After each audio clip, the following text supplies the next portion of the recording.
Chapter 2 by Gary Lewis. Old man, you're in trouble again. 9-year-old Ramek Hunt was in trouble again for the third time that week. He sat in the old man, you're in trouble now chair in the principal's office. He waited and waited for the nun to come out and yell at him once more. Ramek, what have you done this time? She asked. She ushered him into the room, so small he felt like he couldn't breathe.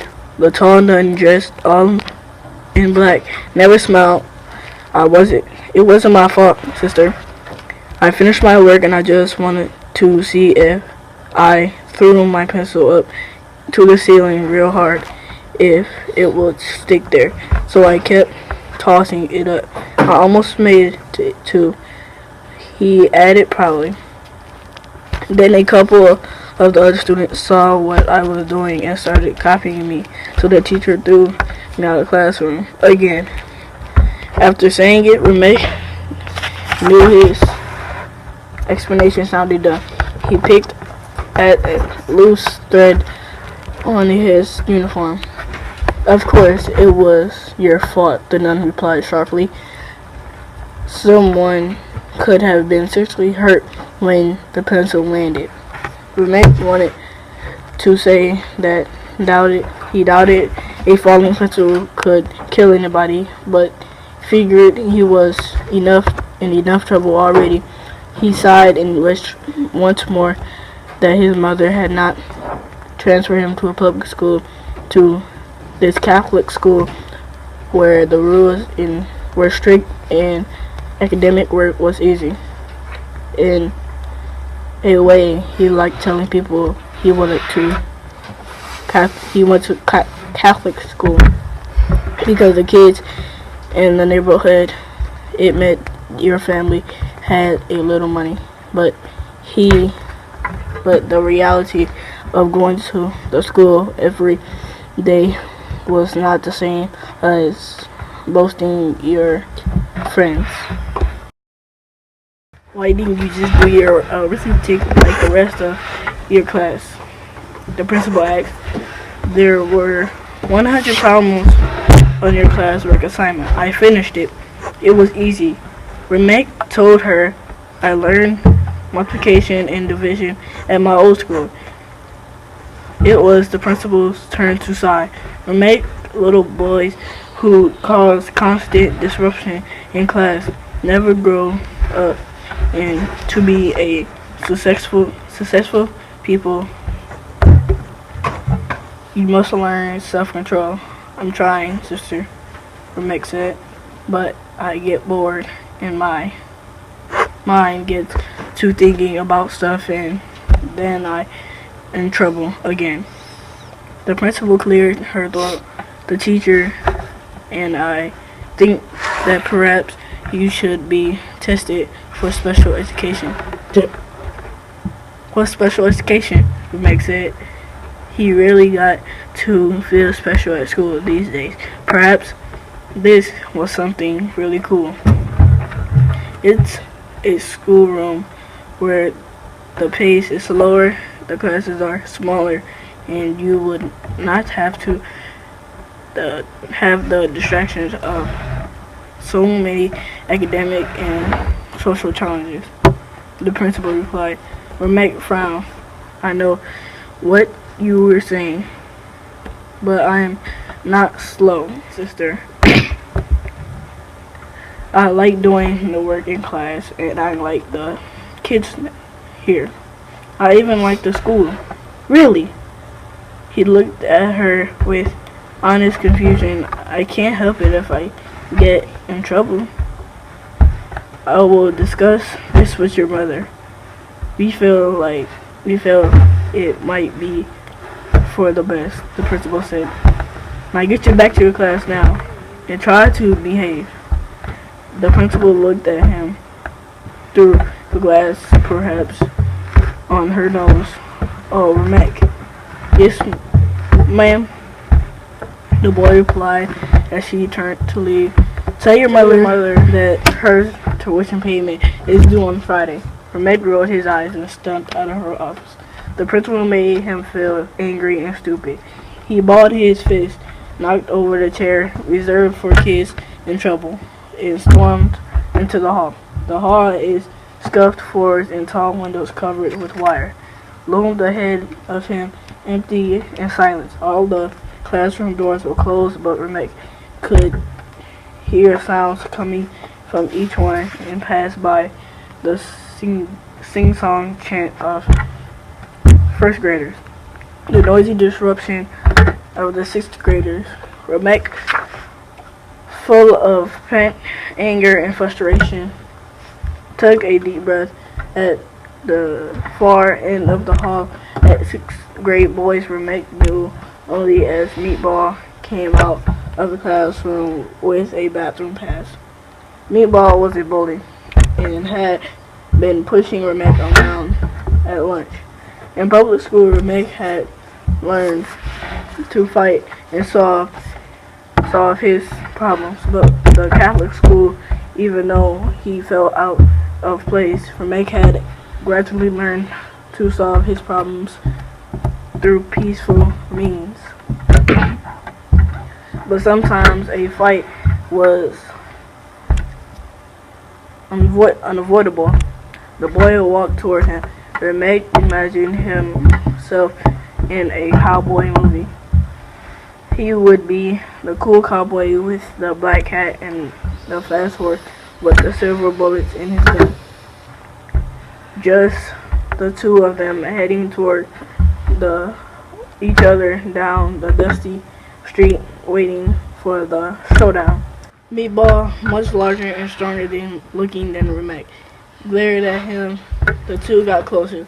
"Your mama on welfare," the boy hissed as he passed. Remek was sure that the kid didn't even know his mother, but he wasn't going to let this dude talk about her.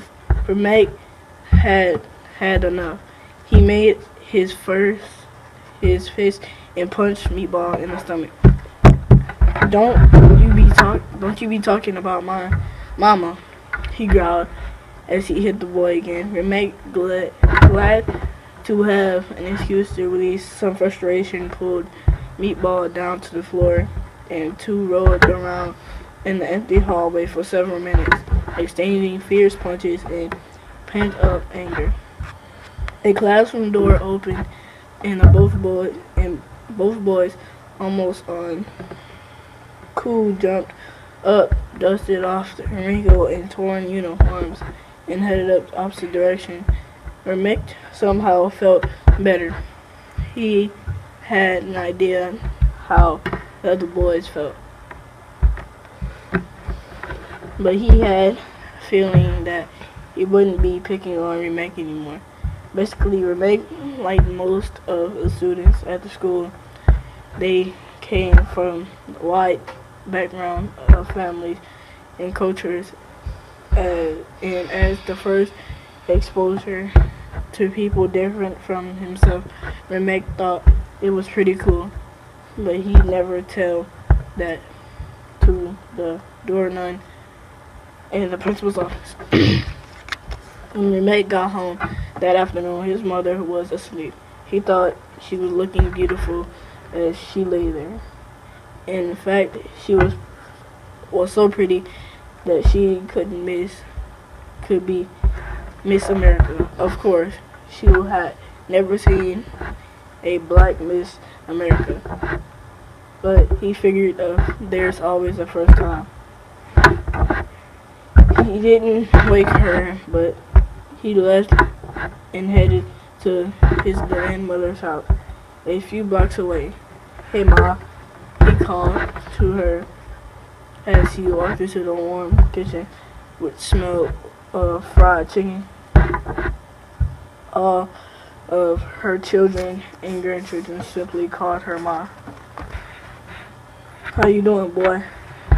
His grandmother gave him a big hug. "You hungry?" Remek nodded and grabbed an apple from the kitchen table. "All the time." "How was school, Remek?" his grandmother asked as she fixed him a plate. "I don't know. Those nuns be tripping. They always yelling at me. I don't want to go back to my I want to go back to my old school. Remek conveniently left out part about the fight. Your mother put you in the school so you could get better education, boy. Don't you mess that up, his grandmother warned. But I already know the stuff that we've been doing in class, Mom. And the principal, she said you want to put me in a special education because I can't behave. But you're so smart, his grandmother said. Weren't you in a gifted and talented after-school program last year? Remek nodded. He pounded the table with his fist. Forks and a spoon flew to the floor. This ain't fair, Mom. It doesn't make sense that the school thinks you need to be in a special ed. His grandmother mused.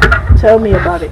Remek said, glummy he ate his dinner.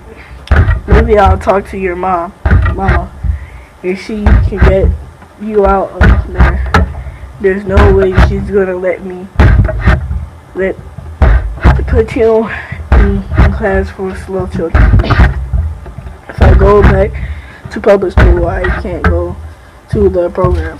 Remek said hopefully. The lady who runs it, Miss Hat, told me I was smart and cute too. Remek grinned, large dimples showing his round brown face. Ma laughed and pinched Remek's cheek. You're gonna see what I can do and help you out of the school and back to the place you can do well. We expect a lot from you. And know that, boy. Yes, Mama. Yes, ma'am, Remek replied.